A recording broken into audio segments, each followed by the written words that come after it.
What do you miss eating, Kinja? Man, those chitlins. I'm joking. I'm joking. With the barbecue sauce dripping. No, I'm joking. Can y'all imagine vegan chitlins?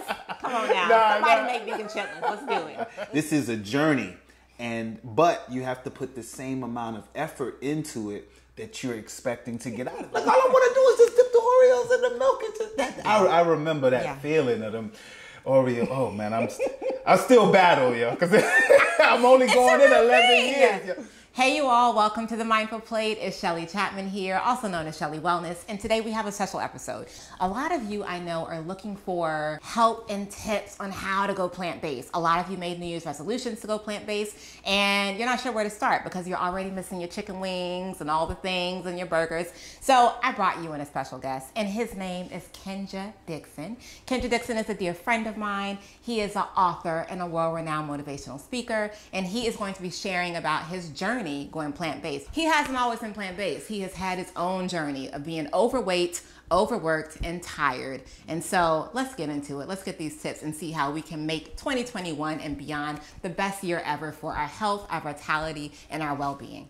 Kinja, welcome to The Mindful Plate, love. Honored to be here. So glad to be experiencing life. Thank you for doing what you do. I've sent out so many of your videos to people that are trying to figure out new ways to make their plate look a little better. You know what I mean? And your energy is just so infectious in a positive way. So thank you. I'm honored to be here. Oh, thank you, love. I appreciate that. So, Kinja, I have been digging into your book, Recreationism, and for those of you who don't have this book, you need to get it. And Kinja is the epitome of what it is to recreate. And as you know, at The Mindful Plate, we use food to recreate our bodies. And Kinja has been through his own journey. So Kinja, I just want you to share with the viewers, let's go back to earlier, probably 10 years ago now. What made you decide to switch? What was your life like at that time? Well, to make sure it's clear, I remember it because I talk about it a lot at conferences and when I get asked that question from family members and people that knew me along my journey that's like, who are you? Because I don't remember you. This is not the Kinja I know. In 2007, from the career that I retired from in 2013, I got to a place financially where, based off my limited view of life at the time, I thought I made it. And I remember going to Bank of America, making a deposit, and leaving and calling some friends and saying, drinks on me at the club tonight. And literally 2 years passed of drinking, wilding, just doing, and you know, to each his own. But when I look back on the way I was living, I'm just glad. That's another thing that makes me so happy about life, because I was living recklessly, like literally waking up in scenarios where I don't know where I'm at, you know, going to the club, meeting somebody like, baby, you know, like, and just in a place where I was just living recklessly, eating out, had no structure. And in February of 2009, there's a trip that I used to get recognized for every year, the top people from the company that I retired from called President's Club.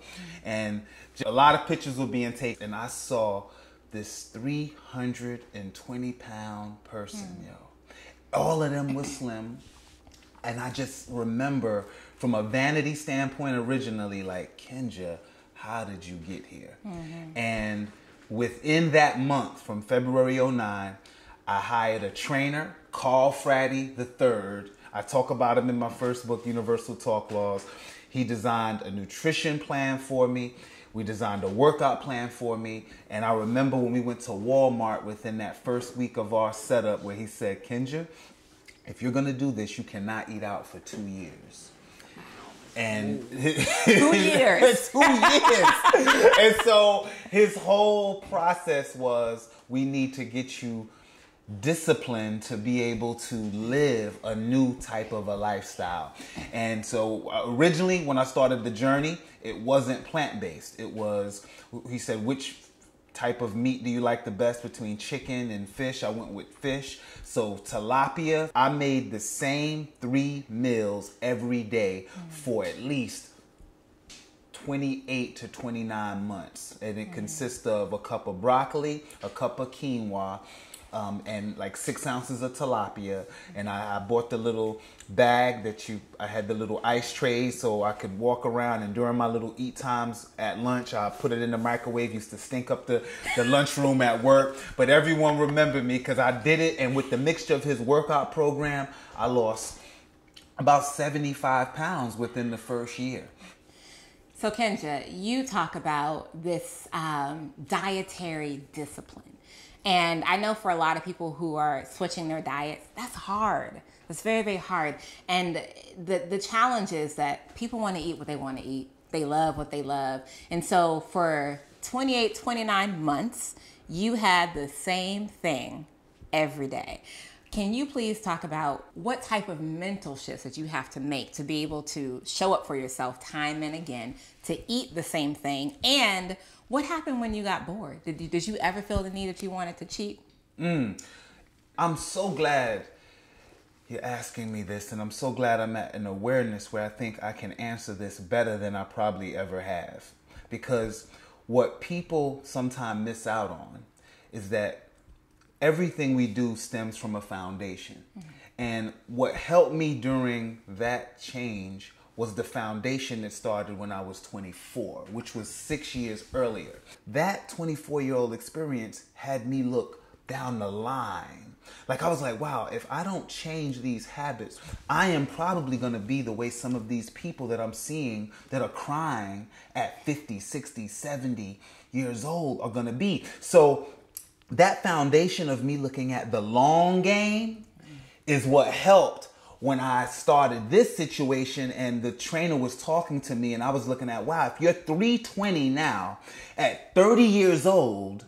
So when I started looking at, you can call it fear, you can call it motivation, but when I started looking at the science, the biology, how I felt, it's no longer about how I feel, because it's about what has to be done. Like, it's not about my feelings is what got me in this situation, so I can't let those keep controlling me. And so that's one of the things that helped me really embrace this change. And with the way he just broke it down for me, I was literally able to eat every 3 to 4 hours. He designed my workouts, and then with the dramatic change, I was just like, wow, I started seeing parts of my body I never saw before. You know what I mean? So I walked with my head up a little bit, and that's, you know, honestly, from a vanity standpoint, I'm getting looks that I'd never gotten before, because I always been my mother family said, you just pleasantly plump, baby. So I always had a great personality and pleasantly plump, but now I got the same personality, but so it just was really a situation where my benefits and my strict way of starting it, that now you see started from 6 years ago, it had me in a position where I learned there are more things out here than what you're comfortable doing. And if there's a plan that's better than what you're doing, you need to try that plan. This is a really good point that you're bringing up, because feelings and emotions shows up a lot with folks, especially with emotional eating. That is a huge challenge. And I know for me, that's was one of my biggest challenges, and still is one of my biggest challenges, even though I've been on this journey for quite some time.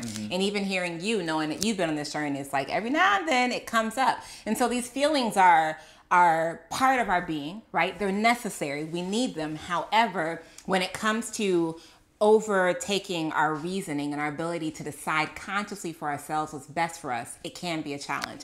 So in Recreationism, one of the things I love you talk about is you talk about emotional eating and getting people to understand that there's a difference between being conscious and unconscious. And until you decide to become conscious and take that journey for health and vitality and well-being for yourself, you're kind of just at the mercy of whatever's around. You go to the grocery store, there's food in there, you turn on the TV, there's an ad, there is someone's always kind of telling you, eat this, eat me, like in Alice in Wonderland, eat me, drink me. So how does one begin to move from waking up from this sort of marketing reality that we live in, where food is constantly being pushed down our throat, and it's not the best food for us. How does one wake up to the consciousness to decide, this is for me?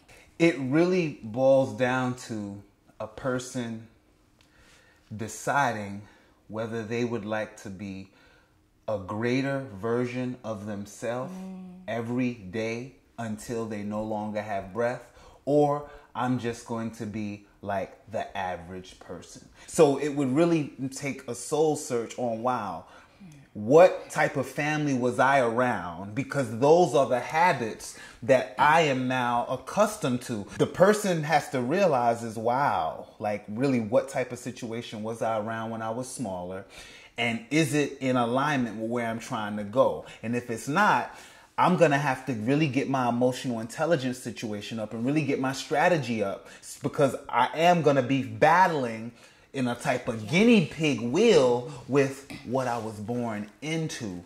But once you get over that hump, you can actually start using that foundation as a stepping stone instead of kind of a ceiling. So that's the first step, is making that choice. Because what happens when we just put our physical situation into it, change the diet, start going to the gym, but we're not really there yet. Soon as we hit that place of discomfort, it's easy to run back to what is more comfortable. Yeah.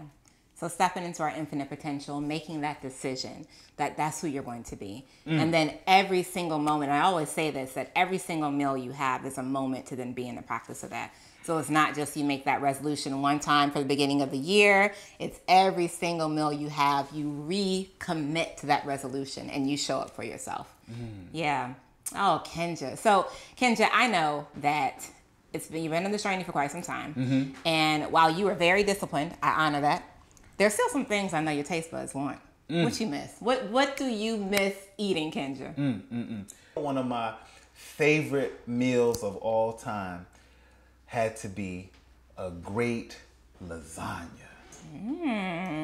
I mean, with them layers, with the cheese dripping, with the, oh my goodness, it like melt in your mouth if you get the right person to cook it, the right family member. Listen, you came to the right place and you're with the right woman, because I have a banging lasagna recipe that I know you're going to love. So you want to get ready to cook? You ready to have your taste buds? Listen. In the bowl. Yes, I'm so ready. You know it. All right, let's do it. Come on, let's go. So if you want to see what Kinja and I whip up in the kitchen in the form of a delicious vegan lasagna, make sure you click the link to watch the next video where we prepare and talk more about healthy eating habits, weight loss, and life.